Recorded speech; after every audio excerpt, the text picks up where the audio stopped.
ഓച്ചിറ പരബ്രഹ്മ ക്ഷേത്രത്തിൽ രാമായണ മാസാചരണത്തിന്റെ ഒരുക്കം തുടങ്ങി. കർക്കിടക സദ്യക്കുള്ള പന്തലിന് കാൽനാട്ടി. ഈ മാസം 17 മുതൽ ഓഗസ്റ്റ് 16 വരെയാണ് രാമായണ മാസാചരണം.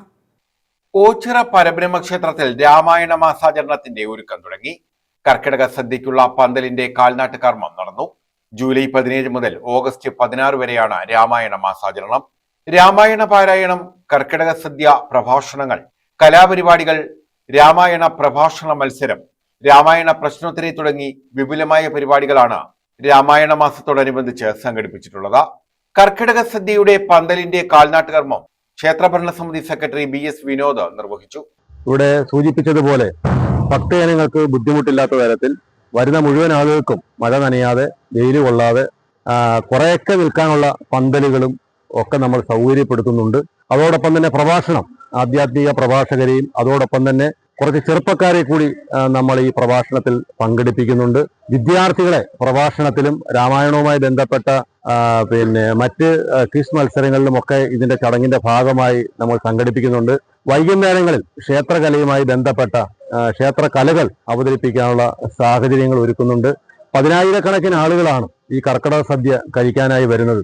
എല്ലാവരും തമാശയ്ക്കാണ് പറയുന്നതെങ്കിൽ പോലും ഒരു യാഥാർത്ഥ്യമുണ്ട്. KSRTC ഈ വനിതകൾക്ക് സൗജന്യമാക്കിയതോടുകൂടി ക്ഷേത്രത്തിലേക്കുള്ള പൊതുവെയുള്ള ഒരു വരവ് കൂടിയിട്ടുണ്ട്. അതോടൊപ്പം തന്നെ കർക്കിടക സദ്യയ്ക്കും ഒരു വലിയ സൗകര്യമായിരിക്കും. ഈ KSRTC വലിയ സൗകര്യമായിരിക്കും. അതുകൊണ്ട് തന്നെ ദൂര സ്ഥലത്തു നിന്നൊക്കെ ഒരുപാട് ആളുകൾ ഇത്തവണ കർക്കിടക സദ്യയ്ക്ക് കഴിഞ്ഞ കാലങ്ങളെക്കാൾ കൂടുതൽ ആളുകൾ വരുമെന്നുള്ള ഒരു കണക്കുകൂട്ടലിലാണ് ക്ഷേത്ര ഭരണസമിതി അതിന്റെ മുന്നൊരുക്കങ്ങൾ നടത്തുന്നത്. പ്രസിഡന്റ് രാജീവ് കടകംപള്ളി അധ്യക്ഷത വഹിച്ചു. വൈസ് പ്രസിഡന്റ് RD പത്മകുമാർ സ്വാഗതം പറഞ്ഞു. Sagar മക്കാടം, NDV, PK Vikraman, K Padmakumar, CR Kusuman, B Sivaprasad, C Nandakumar, K Prathapan തുടങ്ങിയവർ പങ്കെടുത്തു. കഴിഞ്ഞ കാര്യങ്ങളിൽ നിന്നൊക്കെ വ്യത്യസ്തമായിട്ട് കൂടുതൽ സൗകര്യങ്ങളോടുകൂടി ഭക്തജനങ്ങൾ വന്നാൽ നമുക്കറിയാം ആ ഒരു നീണ്ട ക്യൂ ആണ്. നമ്മുടെ പല സമയങ്ങളിലും നമ്മുടെ കിഴക്കേ ഗേറ്റിന്റെ അവിടം വരെ ഈ ക്യൂ പോകാറുണ്ട്.